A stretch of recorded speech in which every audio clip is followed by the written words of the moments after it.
राष्ट्रपति माता जी की जय, मल्लिहार का संघ की जय।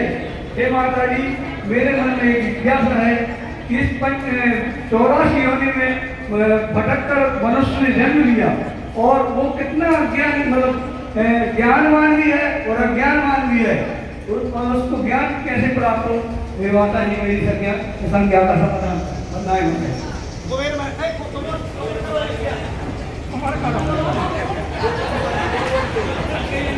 कुबेर महाराज कैसे जंग है जो जीवन की, लड़ेंगे तेरे बिन कैसे। अंधेरा जब घना छाए तो सूरज बन कर ही आए। मेरे जीवन में आशा की किरण बस तुम्हें तो लाए। गुरु को मैं करूं वंदन, इस जीवन बन जाए मधुबन। वो रहते हरदम साथ सवार। गुरु हो साथ में मेरे, तो हो गए सपने सब पूरे। वो रहते हरदम साथ सवार। श्री अनंतानंद प्रसिद्ध परमेष्ठी भगवान की कुंडलपुर के बड़े बाबा की, चैतन्य चमत्कारी चिंतामणि श्री पार्श्वनाथ भगवान की, अष्टानिका महापर्व की, सिद्ध चक्र महामंडल विधान की, संत श्रोमणी प्रातः स्मरणीय आचार्य गुरुवर्षी विद्यासागर जी महामुनि महाराज की, आचार्य प्रवर श्री समय सागर जी महाराज की, परम 3 कम 9 कोटि मुनि महाराजों की, परम पूजारिका रत्न श्री गुरुमती माता जी की, परम पूजारिका रत्न श्री दृढ़मती माता जी की, परम पूजारिका श्री वैराग्यमती माता जी की।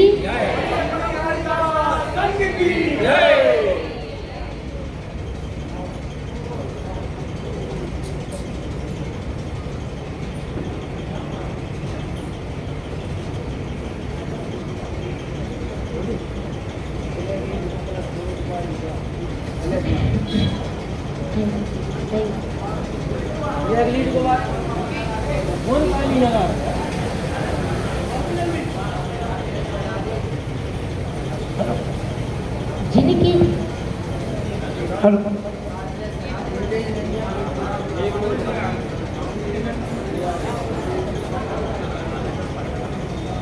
श्रोमणी आचार्य गुरुवर्षी विद्यासागर जी महाराज की, परम पूज्य आचार्य गुरुवर्षी समय सागर जी महाराज की। जिनकी चरणों की रज लेकर, जिनकी चरणों की रज लेकर मैं आज यहाँ तक आई हूँ, जिनके चरणों की रज लेकर मैं आज यहाँ तक आई हूँ, अपने जीवन की सब खुशियाँ उन चरणों में रखाई हूँ। बेही दीप रोशनी मेरे, बेही दीप रोशनी मेरे, किया भाग्य को चंदन है। ऐसे गुरु विद्यासागर जी को मेरा सत्सत बंधन है, ऐसे गुरु आचार्य समय सागर जी को मेरा सत्सत बंधन है। आचार्य श्री धरसेन स्वामी जी की श्रुत विषयक चिंता, आचार्य श्री पूज्यपाद आचार्य श्री पुष्पदंत भूतबली स्वामी जी की गुरु आज्ञा पालन, आचार्य श्री अकलंक स्वामी जी का तर्क, आचार्य श्री मानतुंग महाराज और आचार्य श्री पूज्यपाद स्वामी जी की भक्ति, आचार्य श्री कुंद कुंद स्वामी जी का अध्यात्म, आचार्य श्री सौंदेव सूरी का नीतियाँ और आचार्य श्री शांति सागर जी महाराज की तपस्या, आचार्य श्री वीर सागर जी का वीरत्व, आचार्य श्री शिव सागर जी का शिव और आचार्य श्री ज्ञान सागर जी के ज्ञान दर्शन चारित्र संपूर्ण गुण को समाहित कर किया है, जिन्होंने अपने गुरु के संपूर्ण गुणों को जिन्होंने अपने जीवन में समेट लिया है। ऐसे हम सबके आराध्य परम उपकारी गुरुवर आचार्य श्री विद्यासागर जी महाराज के पावन श्री चरणों में हमारा और आप सभी का सत सत नमोस्तु नमोस्तु नमोस्तु। अपने गुरु की 46 वर्ष तक मौन साधना करते हुए, अपनी गुरु की अक्षर अक्षर आज्ञा को मानते हुए, जिन्होंने अपने जीवन को गुरु के समान बनाया और उनकी प्रति छवि में भी हमको गुरुजी दिखते हैं। ऐसे वर्तमान आचार्य हम सबके भगवान आचार्य गुरु श्री समय सागर जी महाराज के चरणों में भी हमारा सत सत नमोस्तु, सत सत नमोस्तु, सत सत नमोस्तु। लोकप्रियता के शिखर पर विराजमान हम सबका संरक्षण करने वाली परम पूज्य आर्यका रत्न श्री गुरुमती माता जी एवं परम पूज्य आर्यका रत्न श्री दृढ़मती माता जी के पावन श्री चरणों में हम सबका बारंबार बंदामी बंदामी बंदामी।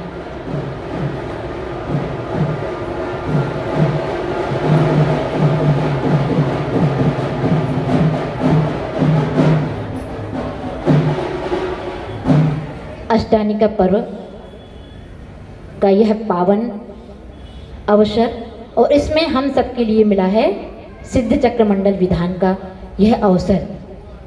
आप सोच रहे होंगे कि हमें ज़्यादा दुर्लभता जैसी नहीं लगती, क्यों? क्योंकि वर्ष में 3 बार आप लोग क्या करते हैं, सिद्ध चक्र। इसलिए क्या ज़्यादा महत्व, जैसे नमोकार मंत्र बहुत महत्वपूर्ण है, बहुत, लेकिन हमें क्या उसका महत्व? हम समझते हैं कि नमोकार मंत्र में कुछ महिमा है। आपको आती है कुछ महिमा नमोकार मंत्र में? नमोकार मंत्र से क्या क्या चमत्कार हो सकते हैं, ये महिमा हमें नहीं आती। क्यों? क्योंकि हमने बचपन से नमोकार मंत्र को सीख लिया है और ये सोचते हैं ये तो हमारा ही है ना। ऐसे ही आप लोगों ने सिद्ध चक्र मंडल की महिमा को आपको समझना होगा। और अष्टानी का पर्व में सिद्ध चक्र मंडल विधान करना, ये तो सोने में सुहागा जैसा है ना। सोने ऐसे सामान्य से सिद्ध चक्र मंडल विधान करना अलग है, लेकिन अष्टानी का पर्व में सिद्ध चक्र मंडल की महिमा अलग ही होती है। जो सिद्ध परमेष्ठी लोक के अग्रभाग पर, टॉप ऑफ यूनिवर्स, अर्थात लोक के अग्रभाग पर विराजमान है। अच्छा बताओ, हमारे जिनालय में जो चिंतामणि पार्श्वनाथ भगवान है, आप सबके आराध्य है ना, सबके, हम सबके आराध्य जो चिंतामणि भगवान है, पार्श्वनाथ भगवान, वो अभी कहाँ पर है? कहाँ पर है बताओ? सिद्धालय में है ना। साक्षात भगवान हमारे सामने है क्या? नहीं है। हमारे सामने प्रतिमा के रूप में भगवान है, लेकिन कैसे प्रतिमा बन गई? अभी वर्तमान में भगवान सिद्धालय में, और सिद्धालय यहां से कितनी दूर है? 7 राजू प्रमाण, मध्य लोक से 7 राजू प्रमाण ऊपर सिद्ध परमेष्ठी विराजमान है। और जितने भी वर्तमान 24 के 24 तीर्थंकर हैं, वो सभी सिद्ध भगवान बन चुके हैं। और हम सोचते हैं कि हमारे मंदिर में पार्श्वनाथ भगवान विराजमान है, हमारे हमारे मंदिर में शांतिनाथ विराजमान है। ये कैसे हो गया? हमारी श्रद्धा, हमारी भक्ति, हमारा समर्पण ही सिद्धालय से भगवान को लेकर आया और हमें मंदिर में भगवान के दर्शन करा दिए। ऐसा हमारा समर्पण, और ये हमारा समर्पण तो है, किंतु इसमें गुरुओं की कृपा कहीं कम नहीं है। हमारी गुरुओं की कृपा है, जो हमें जिन मंदिरों में हमें प्रभु के दर्शन दिखाई देते हैं। गुरु की तपस्या, गुरु की मंत्र साधना और गुरु की ऊर्जा, जो हमें मंदिर में, जिनालयों में प्रभु के दर्शन कराती है। एक हम आपको बताते हैं कि पहली सदी में आचार्य श्री भूतबली स्वामी हुए हैं। भूतबली स्वामी जी, उन्होंने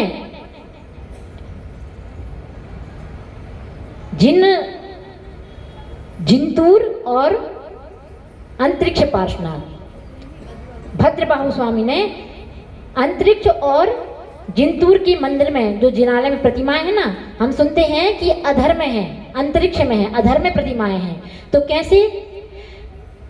जब पहली शताब्दी में आचार्य भद्रबाहु स्वामी हुए, उन्होंने 8 उपवास करके वहां पंच कल्याणक कराए।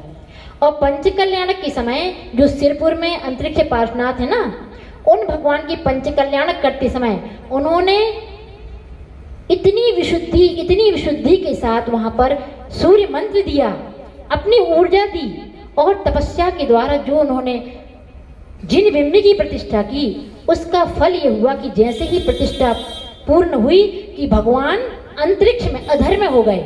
और अधर्म कितने हुए, थोड़े से 2-4 अंगुल नहीं उठे, इतने अधर्म हो गए भगवान कि उस प्रतिमा के नीचे से घुड़सवार अपनी सवारी करके निकल जाता था भगवान के नीचे से। इतनी ऊंची प्रतिमा जी हो गई थी, बिल्कुल अधर्म है आसमान में।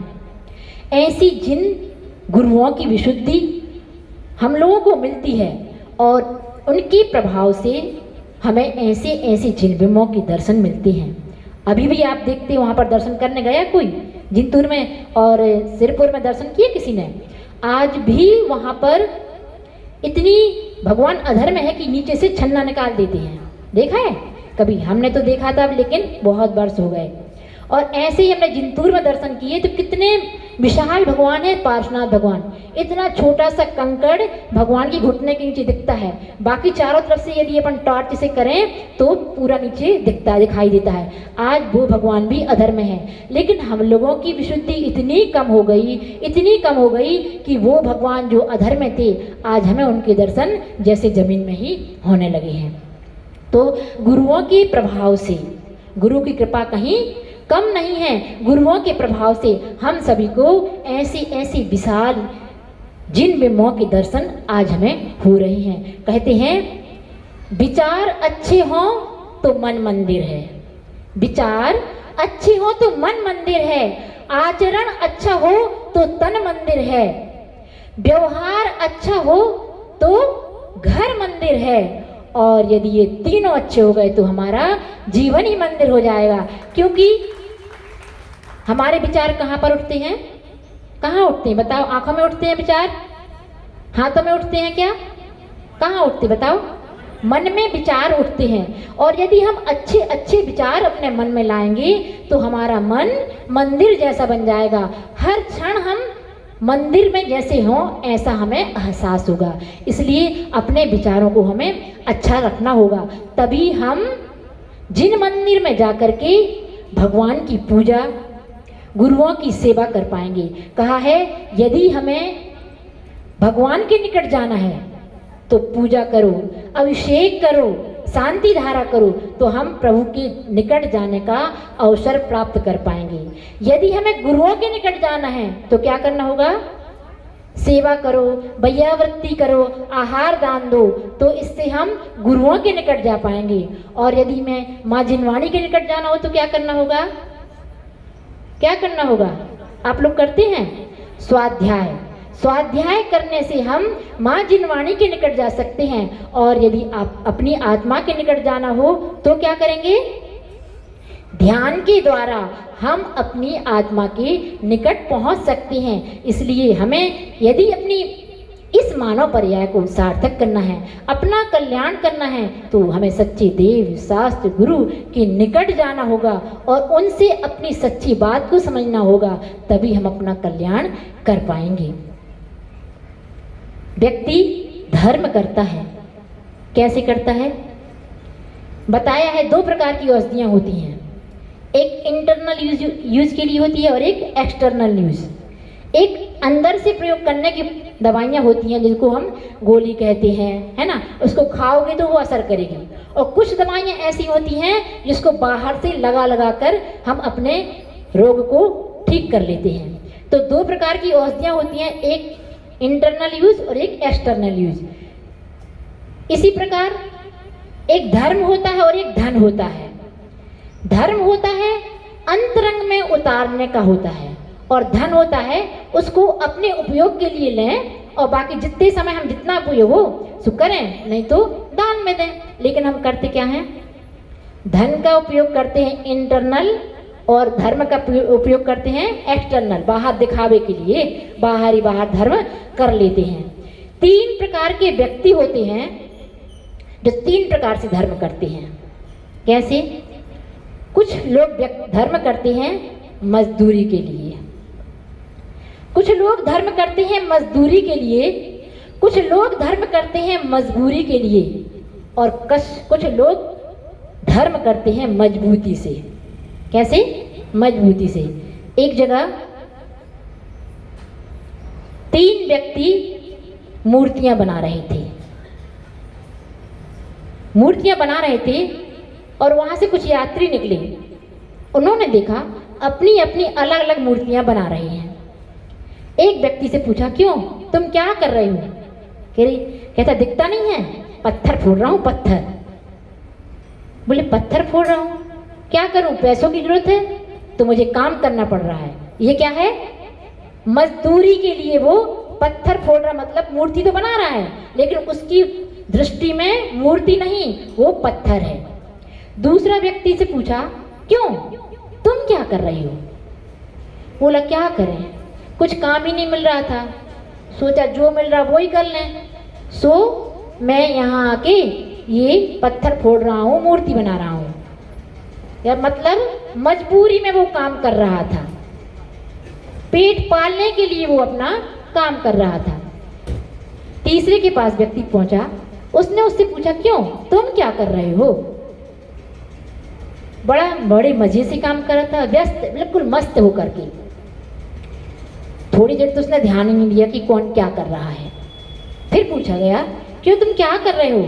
बोला दिखता नहीं, मैं भगवान की मूर्ति बना रहा हूँ, प्रभु के दर्शन सारी दुनिया करेगी, ऐसे चैतन्य चमत्कारी पार्श्वनाथ भगवान की मैं मूर्ति बना रहा हूँ। अच्छा, तुम मूर्ति बना रहे हो? बोले हाँ। ये कैसा है?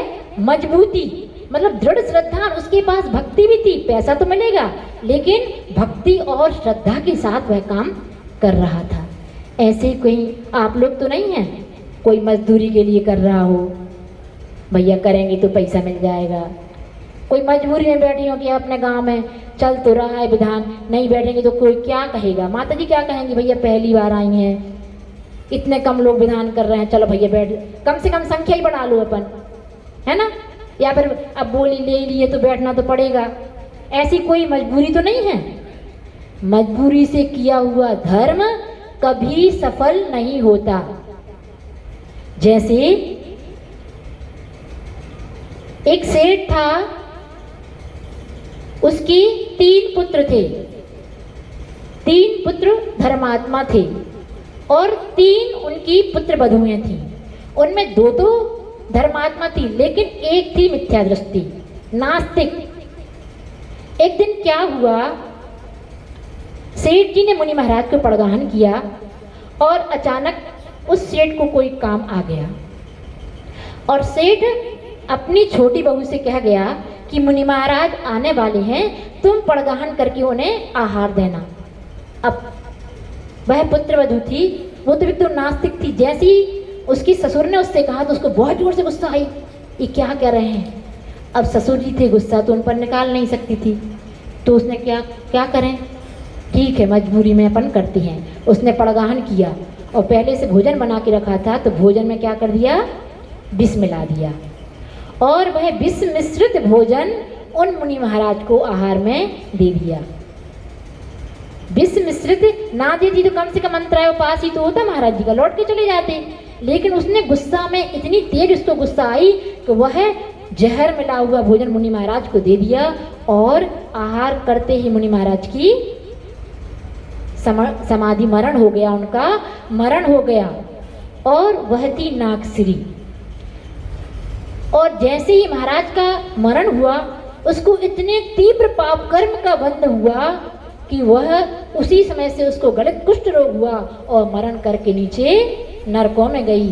फिर अनेक कुगतियों में भ्रमण करते करते धोखे से उसको मनुष्य पर्याय मिली और मनुष्य पर्याय मिली तो ऐसी पर्याय में वो आई कि उसके पूरे शरीर से ऐसी गंध आती थी, दुर्गंध आती थी। उसका नाम क्या रखा गया, दुर्गंधा। और फिर आगे चल के उसको कुछ मुनि महाराजों का जब कुछ समागम मिला और मुनि महाराज अवधि ज्ञानी मिले, उनने उसके पूर्व भाव बताया कि तुमने ऐसा ऐसा पाप किया था जिसके फल से तुम्हें आज ऐसी कुयोनियों में भटकते हुए आज तुम्हें ये स्त्री पर्याय मिली है जिसमें तुम्हें इतनी भयंकर गंध आती है, कोई तुम्हें अपने पास रखना नहीं चाहता। उसने पश्चाताप किया, कुछ व्रत लिए और उन व्रतों को पूर्ण करके वह कहाँ पर उत्पन्न हुई, द्रौपदी नाम की महासती बनी। मजबूरी से धर्म करने से ऐसे तीव्र पाप का भी बंद हो सकता है। इसलिए कभी थोड़े समय के लिए करो, भले थोड़ा सा धर्म करो, लेकिन मजबूती से करो, श्रद्धा के साथ करो, भक्ति के साथ करो, समर्पण के साथ करो। जितने देर मंदिर में रहो, मंदिर के होकर के करो, क्योंकि धर्म कहता है मुझे तुम थोड़ा सा आंसू बहा के तो देखो, मुझे तुम थोड़े से आंसू बहा करके तो देखो, मैं तुम्हें अमृत से नहला दूंगा। मुझे तुम थोड़े से आंसू बहा करके तो देखो, मैं तुम्हें अमृत से नहला दूंगा। मुझे तुम जिनालय बना करके तो देखो, मैं तुम्हें सिद्धालय में विराजमान कर दूंगा। एक धर्म ही हमारे लिए सहारा है, जो हम धर्म के सहारे सिद्धालय में जाकर विराजमान होते हैं। धर्म कहता है एक बार तुम प्रभु की प्रतिमा बना करके तो देखो, एक बार तुम प्रभु की प्रतिमा बना करके तो देखो, मैं तुम्हें भगवान बना दूंगा। भगवान बनना है तो हमें, ऐसा कौन कौन है इधर पर जिसने आज तक मंदिर में प्रतिमा की विराजमान ना की हो? कोई सी भी प्रतिमा की आज तक मंदिर में ना विराजमान की हो, छोटी सी, बड़ी सी, और बड़ी सी, बहुत बड़ी सी। हमने अभी किसी का एक छोटा सा प्रवचन सुना था, उसमें वो माता जी बोल रही थी कि प्रत्येक व्यक्ति को अपने जीवन में एक सोने की प्रतिमा विराजमान करना चाहिए। काहे कि अपन क्या करते हैं, सोना मिलता है तो अपन किस लिए प्रयोग करते हैं? जल्दी से आभूषण, कान के बना लो, नाक के बना लो, आँख के बना लो, हाथ के बना लो, पैर के बना लो। जैसे आभूषण बन जाए, जल्दी पहले आभूषण बना लो, क्या पता दोबारा सोना मिला कि नहीं। हम कभी ये सोचते हैं कि भले छोटी सी एक चावल के बराबर प्रतिमा बनवा लें, हम सोना मिला है तो। ऐसा सोचा आज तक किसी ने? कहते हैं सोना और चांदी ये दो धातुएं ऐसी होती हैं जो कभी विकृत नहीं होती, है ना। लोहा है, पीतल है, पीतल भी खराब हो जाता है ना, लेकिन सोना चांदी, इसलिए कभी भी जिनालय में प्रतिमा रखो तो ऐसा भाव रखो, हे भगवान हमारे पास ऐसी धन संपत्ति, इतनी धन संपत्ति हमारे पास मिले कि हम छोटी सी, भले एक छोटी सी सोने की प्रतिमा बना के हम मंदिर में रखवाएं, चांदी की प्रतिमा बनवा के हम मंदिर में रखवाएं। ऐसा धर्म, ऐसी प्रतिमा यदि हम बनवाएंगे तो हमें वह धर्म भगवान बना देगा। तो ये हुआ मजबूती। मजबूती का धर्म क्या है? तो एक छोटी सी कथानक सुना करके हम अपनी बात को समाप्त करेंगे। एक राजा था, मिथिलापुरी का राजा पद्मरथ। पद्मरथ राजा, उसके पिताजी बहुत धर्मात्मा थे, लेकिन जब वह राजकुमार अवस्था में था तो उसको कुछ ऐसे ही दोस्त मिल गए थे जिनकी बुरी आदतें थीं, तो वह व्यसनी हो गया। लेकिन अब पिता अपना पद किसको दे, तो उन्होंने पद्मरथ को ही राजा बना दिया। जैसे ही पद्मरथ राजा बना तो उसने अपना शासन करना शुरू किया। जैसे विचार होते हैं वैसा ही आचरण होने लगता है। तो उसने क्या किया, जैसे भी राजा बना तो सबसे पहले उसने क्या किया, बोले मेरे 3 आदेश सुनो। अपने मंत्रियों से, अपने सामंतों से और अपनी प्रजा से कहा मेरे 3 आदेश हैं। बोले क्या है महाराज, सुनाइए। उन्होंने कहा सबसे पहले नगर में जितने भी जिनालय हैं, नगरी में जितने भी जिनालय हैं उन सब में ताला डलवा दूं। लोग मंदिरों में जाते हैं और जाके व्यर्थ ही समय बेकार करते हैं और अपने पैसों की बर्बादी करते हैं, इसलिए सबसे पहले जाओ और जितने भी जैन मंदिर हैं उन सब में ताला डलवा दो। मंदिरों में ताले डाल दिए गए। अब बेचारे जो प्रतिमाधारी थे या मंदिर का दर्शन करने का जिनका नियम था, अब वो क्या करें। राजा ने दूसरा आदेश किया कि जितने भी व्रती लोग या साधु संत हमारी नगरी में उन सबको नगर से बाहर निकलवा दो। जितने भी व्रती हैं और साधु संत हैं उन सबको हमारी नगरी से बाहर निकलवा दो, और ध्यान रहे हमारी नगरी में बाहर से कोई व्रती आए ना। ये भी कर दिया गया। तीसरा आदेश दिया कि कोई भी पूजन करता हुआ दिखे, कोई भी जैन कहीं भी पूजन करता हुआ दिखे अथवा पानी छानता हुआ दिखे तो उसको घोर दंड दिया जाए। जैनियों के ऊपर तो बहुत बड़ा संकट आ गया क्या हो, हम अपना धर्म का पालन कैसे करें। जो अधर्मी थे, जैन भी थे, उनके तो मजे हो गए। अच्छा है मंदिर नहीं जाना पड़ेगा, अच्छा है पानी नहीं छानना पड़ेगा, पूजा नहीं करना। अभी भी अपने यहाँ बहुत सारे लोग ऐसे होंगे, है ना, जिनको पूजन से, मंदिर से, पानी छानने से कोई मतलब ही नहीं है। हम जैन हैं ये भी उनको ख्याल नहीं है। जैन के कौन कौन से लक्षण हैं? 3 लक्षण हैं। दिन में भोजन, छान के पानी, नित्य जिनालय जाएगा, महावीर कहे गए तुम्ही से, जैनी वह कहलाएगा। जैनी कौन कहलाएगा? जो प्रतिदिन छान के पानी पिएगा। आप लोग छानते हो पानी? सुबह एक बार पन्ने, एक टंकी, एक गुंडी पानी छान के, नहीं तो आज तक तो गीजर चल गया है ना, उसमें पानी कैसे फिल्टर होके आके भर जाता है, छना पानी पी रहे हैं, है ना। नहीं तो घर में महिलाओं ने सुबह एक बार पानी छान के रख दिया, अब दूसरे दिन वो टंकी खाली होगी, तब तक के लिए पानी छना हुआ है ना। पानी छने पानी की मर्यादा कितनी है? 48 मिनट। कितने घंटों में होता है? 24 घंटे में 48 मिनट होते हैं क्या? 24 घंटे में 48 मिनट। एक बार छाना तो सुबह तक तो पानी चलेगा। ऐसा नहीं, तुम श्रावक हो। श्रावक की परिभाषा क्या है? जो श्रावक शब्द में कितने अक्षर हैं? 3, श्रा, वा और का। श्रा यानी जो श्रद्धावान हो, वा यानी विवेकवान हो, का यानी क्रियावान हो। विवेक पूर्वक जो क्रियाएं करे वो श्रावक कहलाता है। श्रद्धा पूर्वक जो प्रभु की भक्ति करे वो कौन कहलाता है? श्रावक कहलाता है। तो हम श्रद्धा के साथ, विवेक के साथ प्रत्येक क्रियाओं को करें। तो पानी छानने की विधि आपकी पर्याप्त होना चाहिए, सही समय से, सही मात्रा में। और आगे कितनी हम मर्यादा बढ़ा सकते हैं, आपको जिनवाणी में गुरुओं के पास आके आप सुन सकते हैं कि कैसे कैसे हम अपने पानी की और भी जितनी चीज़ों की मर्यादा होती है उसको बनाना चाहिए। तो क्या किया राजा ने? पहला नियम क्या दिया? क्या आदेश दिया? जिनालयों में ताले लगवा दो। दूसरा, व्रतियों को और साधु संतों को नगर से बाहर निकलवा दो। तीसरा, कोई पूजन करता हुआ दिखे या पानी छानता हुआ दिखे उसको घोर दंड दिया जाए। ऐसे 3 आदेश दिए। हो गया पालन। अब क्या किया जाए? कुछ नहीं। जितने भी लोग बेचारे घर में थे अपने श्रद्धा से, भक्ति से अपना धर्म पालन करते थे। अब एक दिन क्या हुआ, राजा शिकार खेलने का बहुत शौकीन था। वैसे सप्तव्यस्त नहीं था, लेकिन उसको शिकार खेलना अच्छा लगता था। तो वह शिकार करने के लिए वह जंगल में जा रहा था। गया, उसके मंत्री सामंत सब उसके साथ गए। और चलते चलते उसने कैसा पाप बांध लिया था करके कि वो जो करेगा वो भी उसको नहीं मिलेगा। पाप कैसे बनता है ये भी एक देखने की प्रक्रिया है। राजा ने अपने लिए ऐसा पाप बांधा कि 2 दिन तक जंगल में भटकता रहा। उसको एक घोड़े पे सवारी कर कहीं भी जा सकता था, उसको बड़े जंगल में जाता, लेकिन 2 दिन तक एक भी शिकार उसको नहीं मिला। भटकता रहा और ऐसे जंगल में घुस गया कि मंत्रियों से और सबसे वो छूट गया। अकेला राजा जंगल में घूम रहा है, उसको कुछ नहीं मिल रहा, थका हारा राजा। अचानक उसको एक खरगोश दिखाई देता है। अरे खरगोश दिखा।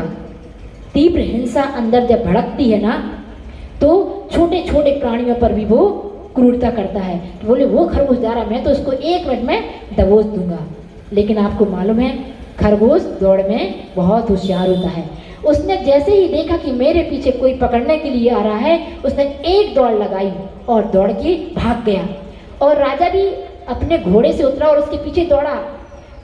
जैसे ही वो दौड़ा और खरगोश जाके एक गुफा में घुस गया। राजा ने कहा अब तो बिट्टू पकड़ में आ गए, तुम गुफा में घुसी हो, अब कहाँ जाओगी? और राजा भी उस गुफा में उसके पीछे पीछे घुस गया। और जैसे ही राजा घुसा तो खरगोश तो कहीं एक कोने में छुप गया था, उसको नहीं दिखा। लेकिन अब शायद राजा का पुण्य का उदय आ गया। और राजा जैसे ही अंदर घुसा तो उसको बड़ी शांति महसूस हुई। गुफा में अंधेरा था, लेकिन एक कोने में छोटा सा प्रकाश दिखाई दे रहा था। राजा ने कहा इस गुफा में छोटा सा प्रकाश कैसे दिख रहा है? थोड़ा और अंदर गया तो उसे एक आले में एक प्रतिमा दिखाई दी।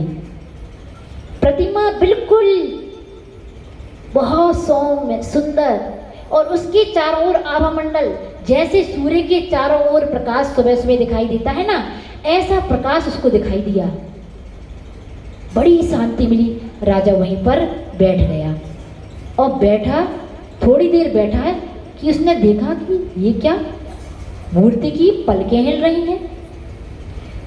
आंखें जैसे ही उसकी हिली और उसने देखा, और थोड़ी देर देखा तो पूरी आंखें खुली, और वो तो एक मूर्ति नहीं, मुनि महाराज बैठे थे, और वो मुनि महाराज अवधि ज्ञानी थे। जैसे ही उसने राजा पद्मरथ को देखा तो बोले, आ गए पद्मरथ। राजा सोचा, ये कौन यहाँ बैठे, मुझे ये कैसे जानते हैं। फिर अहंकार जागा अंदर से, मैं हूँ बहुत बड़ा राजा, जानती होंगे मुझे। बोले, हाँ महाराज, आ गया। थोड़ी देर बाद पुनः प्रश्न किया मुनिराज ने, खरगोश पकड़ने आए थे, खरगोश का शिकार करने आए थे। फिर उसने सोचा, अरे ये बात तो सिर्फ मुझे ही मालूम है कि मैं खरगोश पकड़ने आया था, इनको कहाँ से मालूम, फिर भी होगी मालूम। बोले, हाँ महाराज। और अनायास उस राजा के हाथ जुड़ गए। कैसा था वो तो, मिथ्या दृष्टि था, उसको तो धर्म से कर्म से कोई मतलब ही नहीं था। लेकिन जैसे ही मुनि महाराज की दिव्य मुद्रा दिखी, उनकी वचनों की उसके कान में पड़े, तो उसके हाथ जुड़ गए। हाँ महाराज, मैं आ गया, मैं आपकी शरण में आया हूँ, मुझे धर्मोपदेश दीजिए। मुनि महाराज ने उसको धर्मोपदेश दिया, और ऐसा धर्म का उपदेश दिया कि उसको सम्यक दर्शन की प्राप्ति हो गई। उसकी झर झर झर झर आंसू बहने लगे। महाराज, मैंने कितने घोर कर्मों का बंध किया है, मैंने कितना कष्ट दिया है जैनों के लिए, मैं बहुत दुखी हूँ, मैं क्या करूँ। महाराज ने कहा कि पश्चाताप की अग्नि में तुम जल रहे हो, बहुत अच्छा है, तुम्हारे कर्म भी अब शांत होने वाले हैं। तब उस राजा ने मुनि महाराज से कहा, महाराज, इस दुनिया में आप ही परम तपस्वी हैं या आपके अलावा और भी कोई है। मुनि महाराज अवधि ज्ञानी थे। उन्होंने कहा, राजन, चंपापुरी नगरी में इस समय 12वें तीर्थंकर श्री वासुपूज्य भगवान को केवल ज्ञान की प्राप्ति हुई है, और समोसरण में भगवान विराजमान है। तुम वहां पर जाके अपना कल्याण कर सकते हो। राजा, आचार्य श्री पूज्यपाद स्वामी जी ने कहा है, वाणिम गदगदयन बपुः पुलकयन नेत्रद्वयम श्रावयन मूर्धा नम नमयन करो मुकुलयंस। जो गदगद वाणी से हर्षाश्रु बहते हुए जो भक्ति करता है, उसके सारे कर्म अपने आप क्षय को प्राप्त हो जाते हैं। और राजा वैसा ही हुआ। वह उसको बहुत जल्दी हुई कि मैं कैसे चंपापुर पहुंच जाऊं। किंतु मुनि महाराज ने कहा, सीधे चंपापुर नहीं, पहले तुम मिथिलापुरी जाना, वहां से होकर के तुम चंपापुर जाना। गुरु आज्ञा को श्रोधार्य करता हुआ राजा पद्मरथ पहले मिथिलापुरी गया। जैसे ही मिथिलापुरी में गया, मंत्रियों ने, सामंतों ने, प्रजा ने घेर लिया राजा को। राजन, आप कहाँ गई थी? 2 दिन हो गए, 3 दिन हो गए भटकते हुए। राजा ने किसी की एक ना सुनी और बोले, पहले हमारे आदेशों को सुनो। बोले, क्या हुआ? सबसे पहले जाके जिनालयों के ताले खुलवाओ, सभी जिनालयों के ताले खुलवाओ, वहां पर साफ सफाई करवाओ। और दूसरी बात, जितने भी व्रतीजन हमारे नगर से बाहर किए गए हैं, उन सबको नगर में लाओ और उनकी विशेष आगवानी करो, उनके आहार दान की व्यवस्था करो। तीसरा, जितने भी कुएं का पानी खराब हो गया है, उन सब कुओं को साफ करवाओ। सभी व्रतीजनों को इस नगर में रहने की विशेष व्यवस्था करवाओ। ये सारी व्यवस्थाएं बिल्कुल तुरंत हो जाना चाहिए। मंत्री ने कहा, हाँ महाराज, सब कुछ आपकी आज्ञा के अनुसार हुआ, आप विश्राम तो कीजिए। राजा ने कहा, नहीं, अब विश्राम नहीं, अब विश्राम नहीं। मैंने तो चंपापुर में समोसरण में जाने का संकल्प ले लिया है। मैं तुरंत यहाँ से चंपापुर जाने के लिए यहाँ से मैं निकलूँगा। मंत्रियों ने कहा 1-2 दिन का विश्राम कर लो, फिर हम सभी आपके साथ चलेंगे। बोले नहीं, अब हम तो तुरंत यहाँ से निकलेंगे। राजा ने तुरंत वहाँ से चलना शुरू किया और जैसे ही राजा अपने नगर से निकला कि स्वर्गों में इंद्र सभा में चर्चा हुई कि आज इस समय धरती पर सम्यक दृष्टि कौन है, और पता चला कि पद्मरथ नाम का राजा है जिसने अभी अभी मुनिराज के समीप सम्यक दर्शन को ग्रहण किया है। तो 2 देवों के अंदर कौतूहल हुआ कि देखे उसकी परीक्षा करके कैसा सम्यक दृष्टि है। तो एक धन्वंतरी नाम का देव और एक विश्वानुलोम नाम का देव, दोनों आए और उन्होंने कहा देखते हैं कैसे चंपापुर जाता है। और जैसे जिस रथ पर राजा बैठा था, छत्र लगे थे, चवर ढुर रहे थे, मंत्री संतरी सब आजू बाजू थे। उन देवों ने सबसे पहले राजा का छत्र भंग कर दिया। राजा का वह जैसे ही आगे बढ़ रहा था तो उसका छत्र भंग कर दिया और उसके जो रथ था उसके चक्के तोड़ दिए। मंत्रियों ने कहा महाराज अब शकुन हो रहे हैं, अभी ना चलो, अपन 2 दिन बाद चलेंगे। राजा कहता नहीं, मैंने तो समो शरण में जाने का संकल्प ले लिया है। कितनी भी मुझ पर कितने भी विपत्तियां आए, मैं समो शरण में जाकर ही रहूंगा। आगे बढ़ा राजा, तेजी की वर्षा होने लगी, तूफान आने लगी, ओले सोले बरसने लगे। मंत्रियों ने फिर कहा महाराज अभी भी समय है, लौट चलो, अब शकुन हो रहे हैं। राजा ने कहा नहीं, मैंने संकल्प ले लिया है, आप लोगों को जो कुछ करना हो करें, लेकिन मैं नहीं मानूंगा, मैं तो जाऊंगा। और आगे बढ़ा, इतनी तेज बरसात हुई कि वहाँ कीचड़ हो गया और कीचड़ में राजा का जो हाथी था उसके पैर धंस गए। आगे अब रथ चलने वाला नहीं, चलेगा नहीं तो कैसे राजा आगे बढ़ेगा। मंत्रियों ने फिर से कहा राजन पीछे लौट चलते हैं, फिर चलेंगे। राजा ने कहा कुछ भी हो जाए, मैं तो समो शरण में जाके ही रहूंगा। और राजा के मन में श्रद्धा भाव आया और उसने एक मंत्र पढ़ना शुरू किया। ओम ह्रीं श्री वासुपूज्याय नमः, ओम ह्रीं रं श्री वासुपूज्याय नमः, ओम ह्रीं रं श्री वासुपूज्याय नमः। इस मंत्र को राजा 9 बार ही नहीं पढ़ पाया था कि उन देवों की वह विक्रिया कुंठित होने लगी, सारी विक्रिया अपने आप समाप्त होने लगी और देव समझ गए कि राजा आज अपनी परीक्षा में पास हुआ। उन्होंने अपनी विक्रिया को समेट लिया और सारा रास्ता साफ हो गया। राजा बड़ी श्रद्धा भक्ति से आगे बढ़ा और वासुपूज्य भगवान की समो शरण में पहुंच गया। आज श्री कहते हैं हमें अपने जीवन में एक मंत्र ऐसा अवश्य होना चाहिए कि यदि हमारे जीवन में कोई कष्ट आ जाए, ऐसा कष्ट आ जाए कि जो प्राण लेवा हो, ऐसा कष्ट आ जाए जिसको हम सहन ना कर पा रहे हों, ऐसी आपत्ति आ जाए जिसको हम दूर ना कर पा रहे हों, उस समय हमारे मुख में वह मंत्र होना चाहिए जिस मंत्र का प्रभाव हम 9 बार भी ना पढ़ पाएं और हमारे कष्ट दूर हो जाएं। हम इस भावना से वो मंत्र ना पढ़ें कि हमारे कष्ट दूर हो जाएं, हम श्रद्धा के साथ भगवान की इस प्रकार से आस्था के साथ वो मंत्र पढ़ें कि हमारे कष्टों को दूर होना ही पड़ेगा। आचार्य श्री कहते हैं अपने जीवन में ऐसे एक भगवान होना चाहिए, भगवान की प्रतिमा होना चाहिए। जैसे आप सबके जीवन में कौन सी भगवान है? चिंतामणि श्री पार्श्वनाथ भगवान गौर झामर के बड़े बाबा हैं, आप सबकी आस्था के केंद्र हैं, आप सबकी श्रद्धा लोग के वो भगवान हैं जो कि आप कभी भी उनको याद करते होंगे और आपके सभी काम सफल हो जाते होंगे। आचार्य श्री कहते हैं कि हमारे जीवन में एक ऐसे गुरु होना चाहिए जिनसे हम कभी कोई संकल्प लें तो वह संकल्प हमारे प्राण तक पूरा, जब तक हमारे जीवन में प्राण रहें तब तक हम गुरु के द्वारा दिए हुए उन संकल्पों को पूरा कर सकें और अपने गुरु को अपनी जान भी लगा दें। ऐसे गुरु हमारे एक जीवन में हमारे गुरु होना चाहिए। ऐसे ही उस पद्मरथ राजा ने अपने उन मुनि महाराज को गुरु बनाया और चंपापुर के श्री वासुपूज्य भगवान की शरण में वो राजा पहुंच गया। कैसा धर्म किया था राजा ने? मजबूरी का धर्म किया था राजा ने, या मजदूरी का धर्म किया था? कैसा धर्म किया था? मजबूती का धर्म किया था, उसने अपने प्राणों को भी दांव पर लगा दिया था, फिर भी उसने अपनी संकल्प को नहीं तोड़ा था।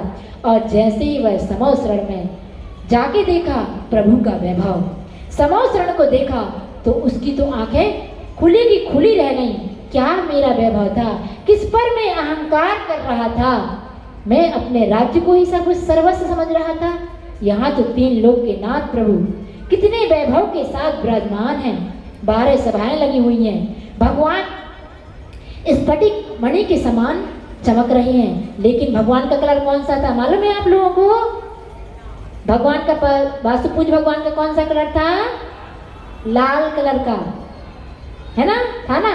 पद्म प्रभु भगवान 6वें नंबर के और उनसे दुगने 12वें नंबर के भगवान, उनका कलर कौन सा था? लाल कलर। 6वें 7वें और 8वें और 9वें नंबर के भगवान का कलर कौन सा था? सफेद। चंदा प्रभु और पुष्पदंत भगवान का कौन सा कलर था? सफेद। 6वें और 12वें, 6 दूनी 12, इनका कलर कौन सा था? पार्श्वनाथ और सुपार्श्वनाथ, जो एक से कलर के हैं और एक ही नगरी में जन्मे हैं, इनका कौन सा कलर था? हरा कलर। और जो एक ही वंश में उत्पन्न हुए हैं, श्री नेमिनाथ भगवान और श्री मुनि सुब्रतनाथ भगवान, इनका कौन सा कलर था? सांवला, काला कलर, नीला कलर इसको कहते हैं, है ना। और शेष जो 16 तीर्थंकर थे, उनका कौन सा कलर था? कौन सा? स्वर्ण वर्ण के समान चमकता हुआ पीला कलर था। किसी को भी ये प्रश्न कभी भी पूछा जा सकता है, 3-4 क्लासें लगेंगी और माता जी का प्रवचन भी होगा, कभी भी ये प्रश्न आप लोगों से पूछा जा सकता है।